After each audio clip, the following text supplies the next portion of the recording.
Now you're stuck with me. Forever.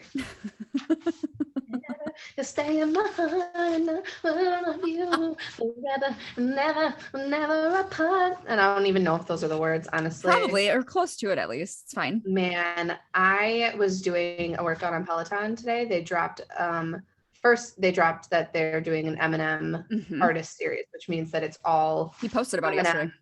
Yes. Oh, I fucking love him. Somebody so goes, did you drop a new album? And I was like, do you not see him tag Peloton, you fucking idiot? Yeah, literally. But we all are waiting. Hopefully he announces it at the fair. Super Bowl. Anyways, they dropped a shadowboxing class and I was singing. I was singing this morning as I was getting my jabs and crosses in. I can't wait for the Super Bowl halftime. It's the only reason I'll be watching it. Actually, I'm not even gonna watch it. I'm just gonna watch the performance on YouTube afterwards because I don't give a fuck about the Super Bowl. I'm gonna watch it because then it's the last football game until fall, which is always depressing for me. I get so depressed. But luckily, Peloton has Jen Sherman, who's the oldest, longest standing is the best way to put that, longest standing Peloton instructor. She does 60-minute like pregame football rides and does it like you're doing a football game, but then also like plays like football music. Like the beginning is like the intro. And I'm like, I'll just go back to those when I need to hear the because I fucking get so sad. I get so sad. Anyways, whatever. It's not about that. That's not what we're talking about today. People are probably like, what the fuck is this episode about? I mean, you'll find out. Yeah. We'll get there. Okay. We'll get there. Stay tuned. After this commercial break, we'll let you know what we're talking about. Let me recap today's games. No, I'm just kidding. Oh my gosh. Is there a game today? I have to look it up. Lord. Sorry. I got to look it up, guys. I got to look it up. I got to watch the Bengals. Possibly, and please, for the love of God, take out Jackson. Not Jackson. Jackson's his brother's name. Mahomes. Why can't I think of his name? Whatever, doesn't matter. the Chiefs quarterback. Yes. I have a friend who's obsessed with him, and she calls him her baby daddy. I hate him. Not literally. No, I literally don't hate him, but like the Chiefs fucking Bills game, that was one of the best football games I've ever seen in my entire life. That was so good. Oh, it was like watching the Cubs play baseball when they won the World Series. Like you just couldn't help but love the sport. Yes. Okay, I'm getting to it, guys. I'm getting to it. Okay. On today's episode of the TV Guide, this is what's on TV today. I spelled today wrong. Oh my fucking God. Okay, Ravens Broncos back. Is this for Sunday or today? Nope. It's the 29th, if that helps. This is not even like the real. It's from 2018, guys. It literally was, because it was like Packers Steelers, and I was like, well, we're fucking out because we suck, so. Oh my God, this is gonna drive me nuts. Okay, today. The lineup from 1972. Sunday, 2 p.m. and 5:30 p.m. Okay. Damn. Sophia has a stupid soccer game. She doesn't mean that, Soph. She loves soccer. She's not hearing this. I hate soccer. I think it's dumb. Anyways, again, we could do a whole nother podcast topic about sports and what I think about them. Let's move on. Today, we are going to recap real quick. Before we get into that, this is part 2 of attachment styles. So episode 47, bitch, we're so close to 50. I know. I had somebody ask me, what are we doing for episode 50? And I was like, we have no fucking idea. I don't know. We literally fly by the seat of our pants. We have no idea. Which for me is fucking terrifying. Yeah, for you, I mean, sure. Yeah. I can see it. It's my way of life. So. I could see it. I get that it freaks people out, but like, it's fun. Woo! Buckle up. Literally. You never know what's going to happen. It's so exciting. Oh my God. So what we are talking about today is last week, we broke down the attachment styles in childhood and in adulthood. And so now we'll just do a quick recap of that. And we're going to talk about if you don't like your attachment style, how, not can you get out of it, but how can you evolve to potentially pull in some of the secure attachment that I think everyone is looking for, right? Mm-hmm. So to recap, do you want me to recap adults and kids? I mean, the attachment styles themselves are the same. So.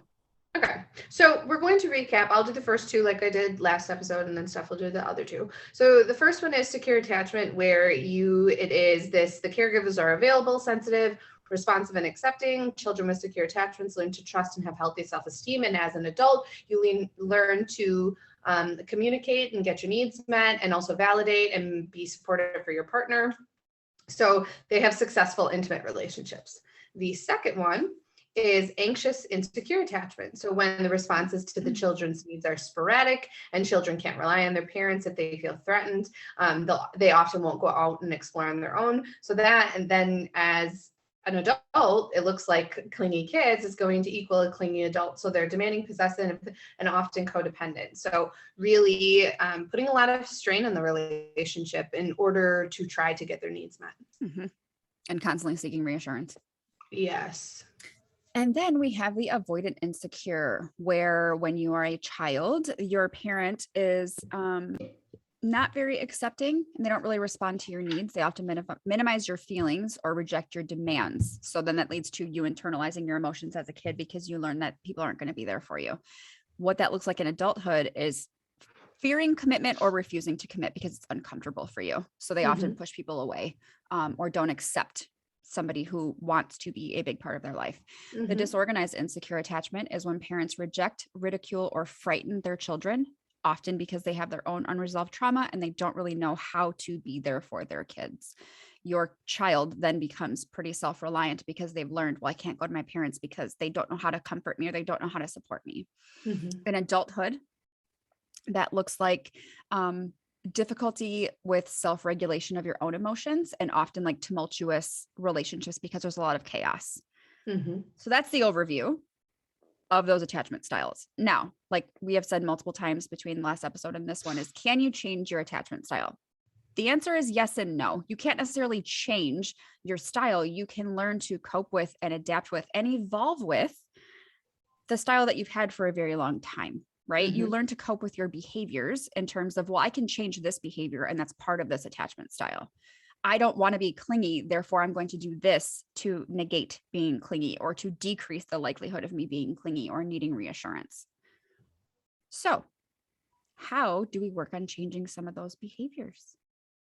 So I think the first thing that we need to take a look at is like, yes, you can look at the definitions of them. And I mean, I don't think any of these definitions are like hard set in stone, but you can look at these definitions and see if they resonate with you. But there's also a ton of free quizzes out there online that you can take that really help place you in one of these attachment styles, so that, or it could potentially do it like the love languages, right? Like we didn't take these courses online. I think that because we do a lot of self-reflection and we self-reflect constantly with each other.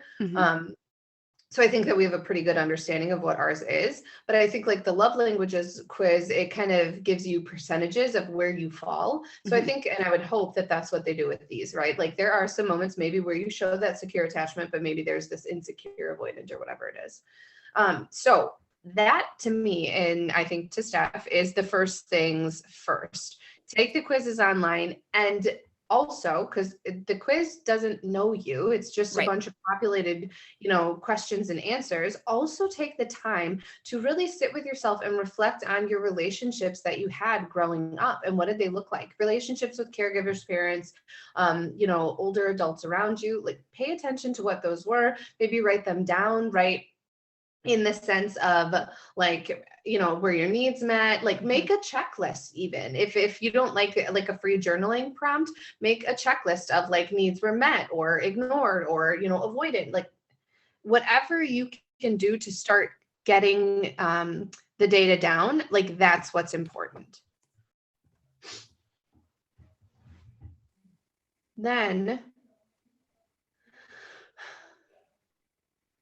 I think that like, so get down who was supporting you then, but then now take it to the next level. Like how when Steph and I last week talked about where we were in childhood and where we were in adulthood. Now I want you to pay attention to where you are in adulthood and what your relationships look like with people, like your friends or your partner or whoever is in your life. Pay attention to what those relationships are like and how you interact and respond with them. Because like last time I was talking about that, I felt in the beginning of my marriage, I was maybe one, and then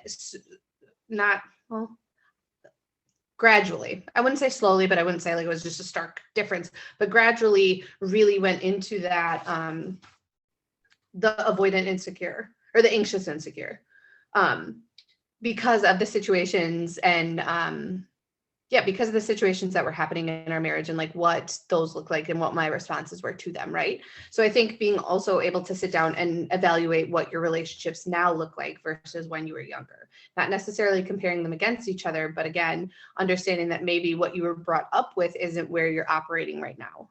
Does that make sense?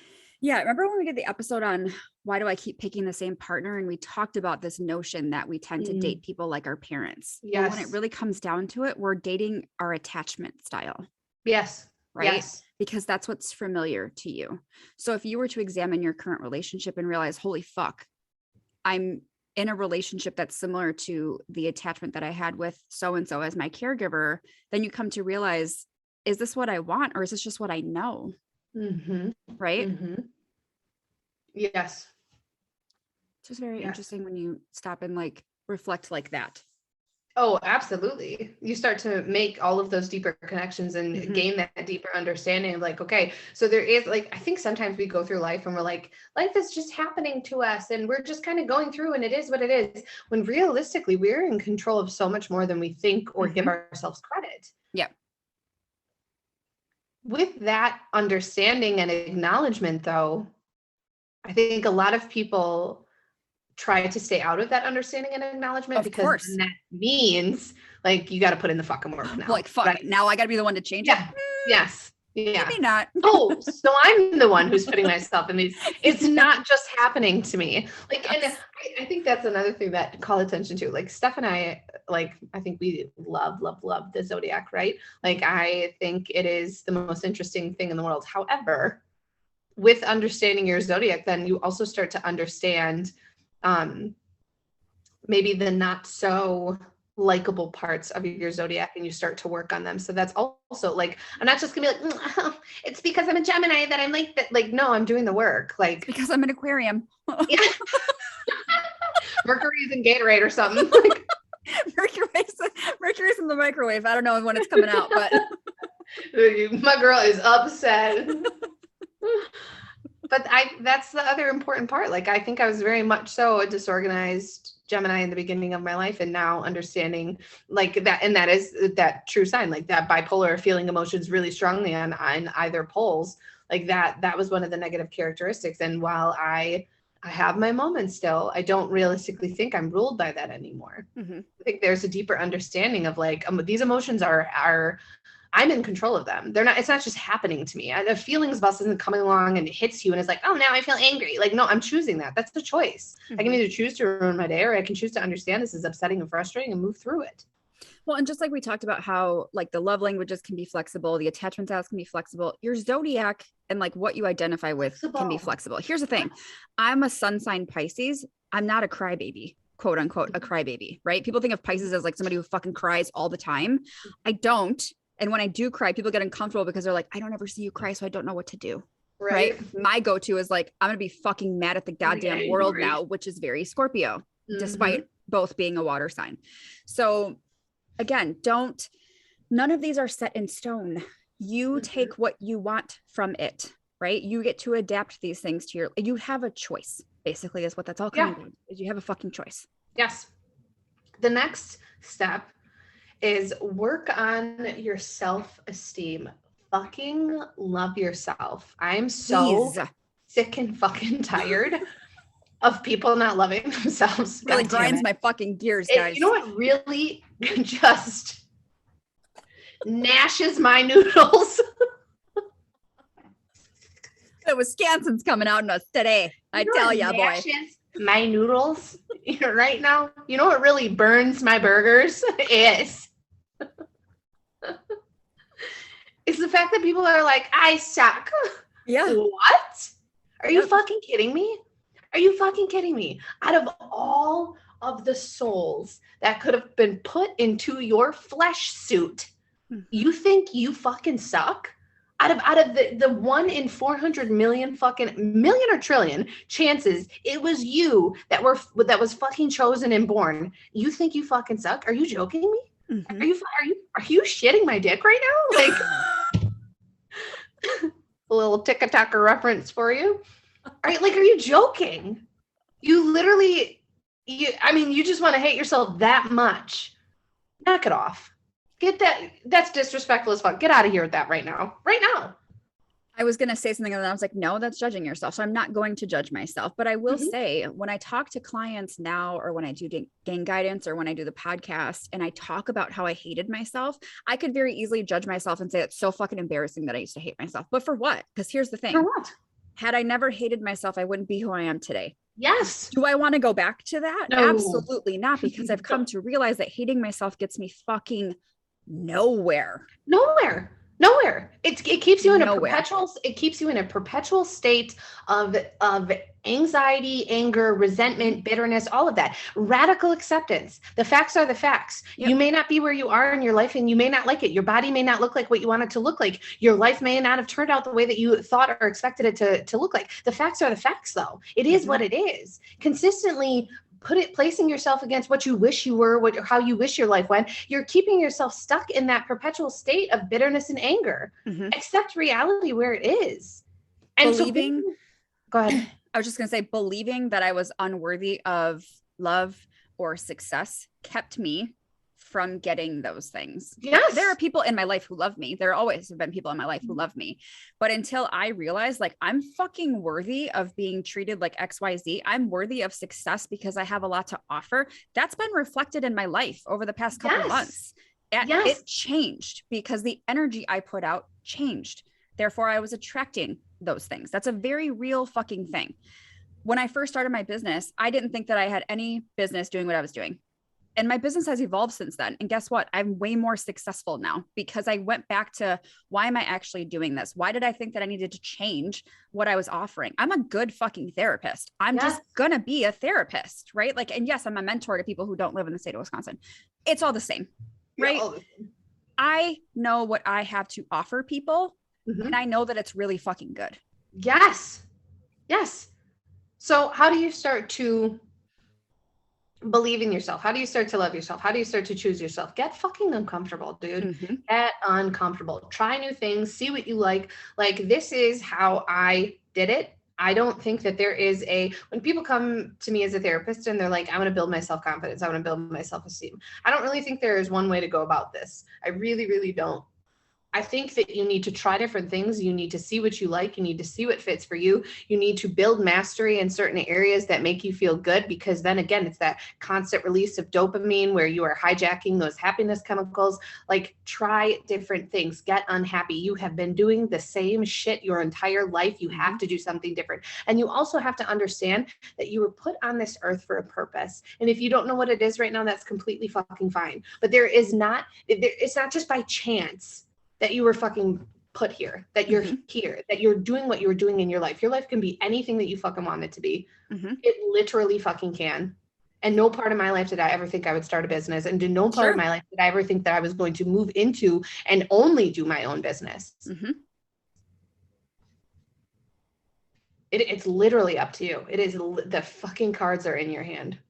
A few weeks ago, I did a gain guidance on how to figure out who the fuck you are as a person, right? And some of that comes down to authenticity, but it also comes down to like, but who am I? What do I like? And I was like, you guys, look back on what you liked in childhood. I loved to make up dances with my friends. I loved to go to the club and dance. So dance fitness now, I fucking love it because it brings me back to those things of being a kid and being carefree.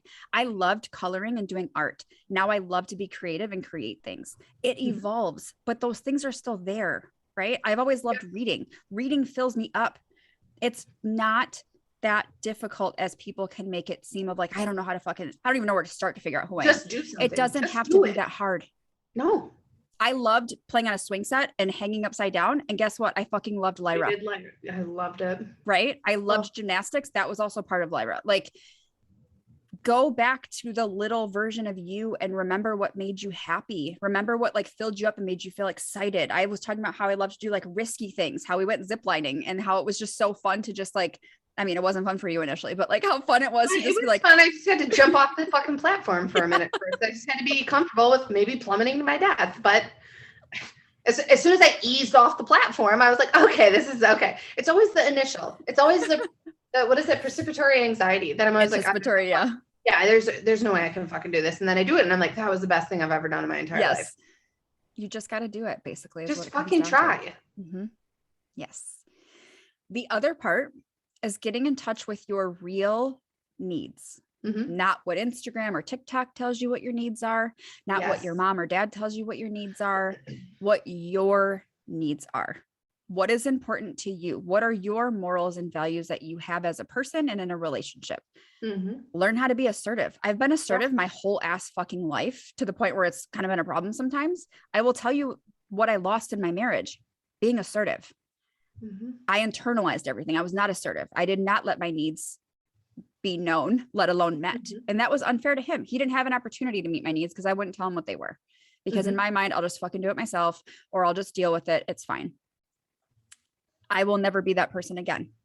If my needs are not being met, you're going to know, no matter who you are in my life. Have fucking boundaries. We will preach about boundaries until the day that we fucking die.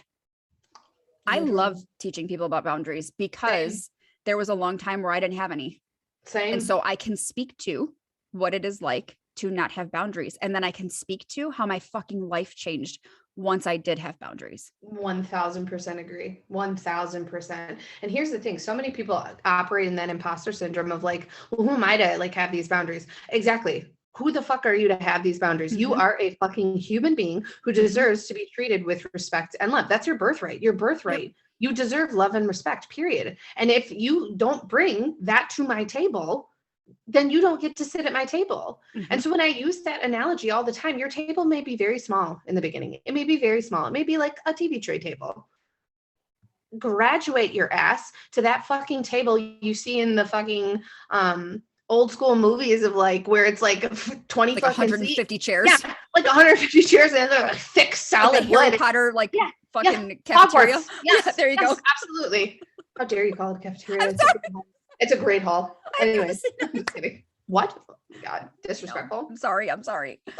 So being able to understand, like that table will grow, that confidence grows, and then you start to understand, I'm not afraid to eat alone. If you do not bring anything to the table, because I know what I'm bringing. I know what I'm bringing to your table.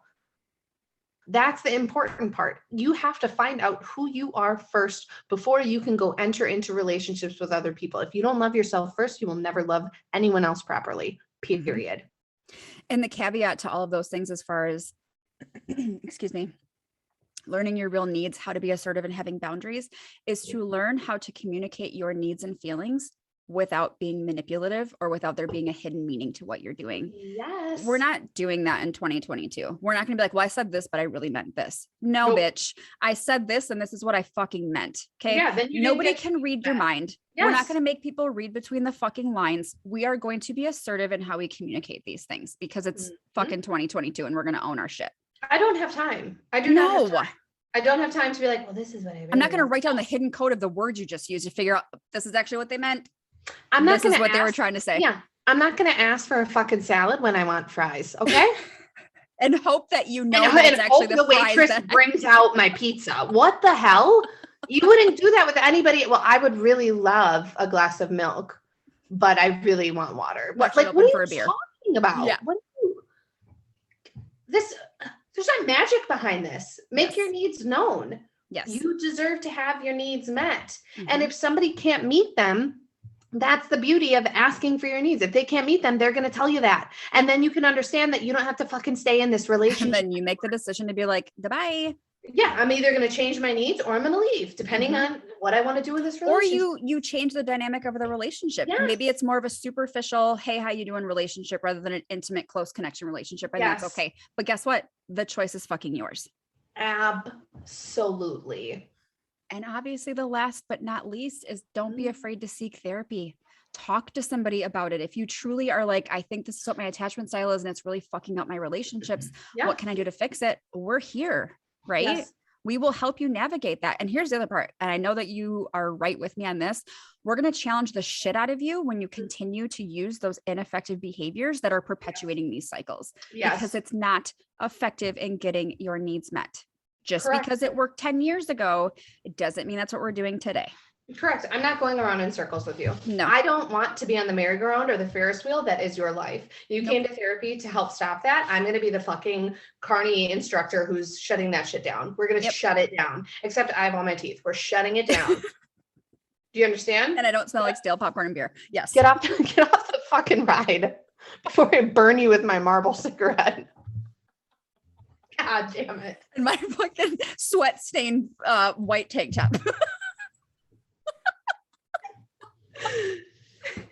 I'm gonna let you know that this ride is rickety because I put it up in an hour. Okay, it's not drunk. even. I put it up drunk, so it's not even safe. Hey, rider's own risk. You accept the fucking response. You want to stay on this ride?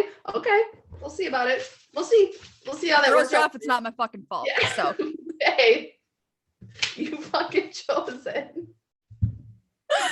Oh my God. I'm just picturing us like running rides at a carnival right now. Oh, there used to be a carnival that came every year to fucking Racine. And when we had a Sears one. When I tell you I lived for Carnival weekend. Same. I lived for Carnival weekend. Same. Like I was there literally sun up to sundown. Yep. And also my mom let me go. I was going to say, I could only go by myself once we lived by Sears and I could like walk up there, but I had a very finite amount of time I could be there because really I just wanted to go there to see boys and like my parents were not having that. And so. I literally was 14 and didn't give a shit about who was there. I was like, let's go on the rides. It's amazing to me that I even had a boyfriend at the time that I did. Cause didn't even pay attention to it. No knowledge. Like I was like, oh, there's boys here. Oh, yeah, I was going for the older boys for sure. Their parents didn't give a fuck what they were doing. They could do whatever they wanted. And I was like, you're going to be there. I'm there. Let's go. I'm leaving, Mom. My mom let me. She was like, fucking do it. Go for it. Have fun. They used to have one at the mall, right? In the mall parking lot. That's the one that I would always go to. And then they moved it to over by further down Highway 11. And then I used to go to that too. We'd walk to it. Mm-hmm. We'd walk to it and then we'd get Chinese food afterwards when it was at the mall. That was the best Chinese food. I can't remember what the place was called, but I'm telling you, those egg rolls were banging. I miss it to this day. If anybody in Racine knows what I'm talking about and you know the name, please. It literally has tortured me for 10 years because I can't remember the fucking name. Anyways, so we hope. I'm not even going to say we hope. No. These were 2 good-ass episodes. Fuck they were. Yes. They were great episodes. We know that you got something out of this. If you need help finding a therapist, oh my God, there's a podcast for that. It is one of the very beginning podcasts that we recorded. That's one of the first PS ones we did. It might be, yeah. Yeah. We talk about, yes, it is. We talk about how to potentially reach out and find a therapist. So if at the end of this, you're like, you know what, I'm going to fucking work on myself. First of all, yes, bitch. Yes. Second of all, go check out that podcast. Because whenever anybody asks me or Steph how to find a therapist, I literally just send them that podcast. Mm-hmm. That's why we recorded it, to be able to constantly have that information out there. So stay tuned. We don't know what's coming up next. We're going to fly by the seat of our pants. So if you need Stephanie, she is at SpookyFitMom13. I am at BEA_XO11. We are at Rewriting Her Story Podcast, all on Instagram.